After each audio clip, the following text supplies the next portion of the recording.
మొత్తానికి మేమైతే గిరి ప్రదక్షిణ ఉదయం 5:30 నుంచి మొదలు పెట్టామండి. అలా ఉదయిస్తున్న సూర్యుని చూసుకుంటూ నీతో పాటు మేము వస్తున్నాము అన్నట్లుగా, సూర్యునితో పాటు మేము, మాతో పాటు సూర్యుడు అన్నట్లుగా 5:30 అనేది చాలా లేటుగా మొదలు పెట్టామండి. కొంచెం ముందుగా లేసుంటే బాగుండు అనిపించింది. ఎందుకంటే 5:30కి మొదలుపెట్టిన మేము 12 అయిందన్నమాట రూమ్కి తిరిగి వెళ్ళేసరికి. 2 కిలోమీటర్లు నడుచుకుంటూ వెళ్ళిన తర్వాత ఇక్కడైతే అన్నదానం అనేది జరుగుతుందటండి మధ్యాహ్నం పూట. ఇక్కడ బియ్యం తీసి కింద 3 పిడికిళ్ళు వేయమని చెప్పారు బకెట్లో.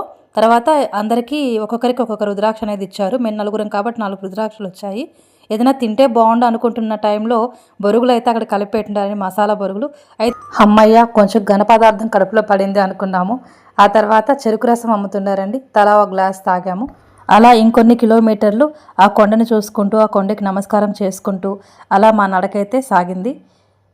ప్రతి గుడి దగ్గర మేము ఆగాము, లోపలికి వెళ్ళాము, దండం పెట్టుకున్నాము. విభూది ఇస్తారు, విభూది పెట్టుకోవాలి, అన్నీ చేసుకుంటూ వెళ్ళాము. కానీ ప్రతి దగ్గర నేనైతే వీడియో తీయలేదండి, కొన్ని మాత్రమే తీసాము. ఇక్కడైతే మా వారు వచ్చేసి కాళ్ళు కొంచెం మంటెక్కుతున్నాయని చెప్పేసి మసాజ్కి అయితే కూర్చున్నారు.